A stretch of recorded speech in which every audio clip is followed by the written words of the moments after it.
Have you ever seen the beginning of a boxing match or mixed martial arts combat sport where the opponents are so hostile that they don't even shake hands, touch gloves at the beginning of a fight? Well, that's what happened in the presidential debate. Donald Trump and Hillary Clinton strolled out in this was supposed to be a town hall meeting and didn't even shake hands, and it was quite the debate. The consensus: Hillary Clinton won debate number one.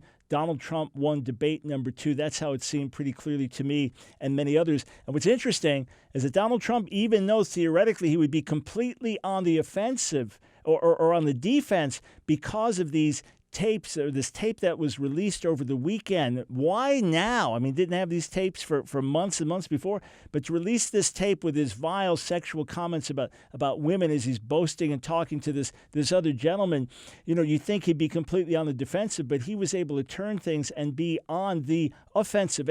And one thing about those tapes, about those comments, why the surprise? Did anyone think he was a different man, especially in 2005?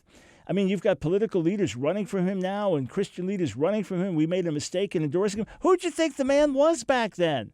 The question is, who is he now? How does he respond now? How does he live now? But who did you think he was back then? Why the surprise? Yeah, the comments are despicable, of course, but why is anybody surprised? Now, as to the debate itself, there were some real gotcha moments, and perhaps this was one of the highlights of the debate for Donald Trump. It's just awfully good that someone with the temperament of Donald Trump is not in charge of the law in our country. Yeah, because you'd be in jail. Secretary Clinton. Secretary Clinton. All right. Now, look, the fact of the matter is that Hillary Clinton should have been indicted. That to have classified information on a private email server was in direct violation of the law.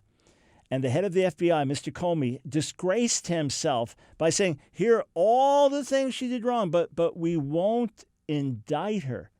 I've read about high-level agents in the FBI very upset with the way that this was handled and the double standard. So Donald Trump did the right thing to hammer on that. Yeah, what he did was despicable and vile, but these were still comments that were made. Yeah, ugly, inexcusable. He said he hates them. He's not proud of them. He apologized to his family and the American people. He said it was just locker room talk, which he meant it was just words, not actual things he did. Better not even to dismiss it as locker room talk. Better to say, hey, look, it was just talk. We didn't mean it. But either way, it's ugly talk. I repudiate it. I renounce it. It's not who I am. It's not who I've been for years. Talk to my family, my friends, my associates. They'll all tell you the same thing. That's not the man that I am any longer. But either way, for him to then draw attention to what Hillary Clinton did and the deleting of 33,000 emails after being subpoenaed, and then aren't there computers that were brought in by her staff? They were then given immunity and then the information destroyed. This is in recent days.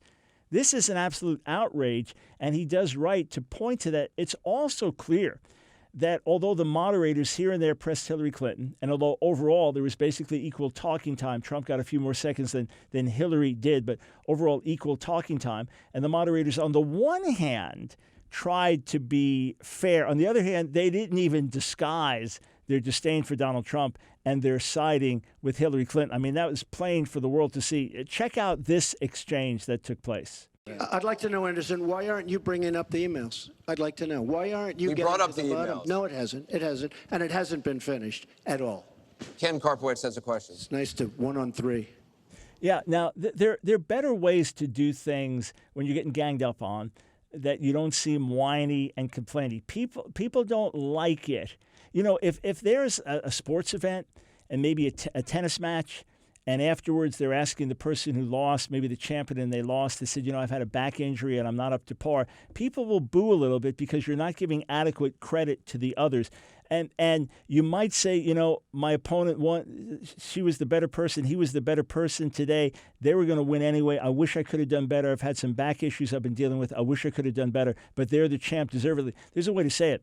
So, Donald Trump could say things in a way that's almost sheepish and boyish, like, boy, it kind of feels like 3-on-1 here. Because others will be, yeah, that is how it feels. So here's where we are right now. We have a candidate with policies that were restated last night, Hillary Clinton, who made plain that she does not want Supreme Court appointees who want to overthrow Roe v. Wade, who want to uphold marriage as God intended it. She does not want those appointees, and Donald Trump reinforced that he does. And Hillary Clinton also shows no contrition. The worst she'll say was something was a mistake. No contrition over things done that were wrong, including the way she defended the rapist of a 12-year-old girl and an audio tape from years ago where she basically laughs at it. Now look, it's the past, but show contrition. Recognize the wrong over it. On the flip side, Donald Trump continues to display his flaws and weaknesses for the world to see. My position remains the same. Under no circumstances could I vote for her. That was reinforced and underscored by the debate. Donald Trump still has to win my vote. He could, but he still has to win it. That's where I stand right now.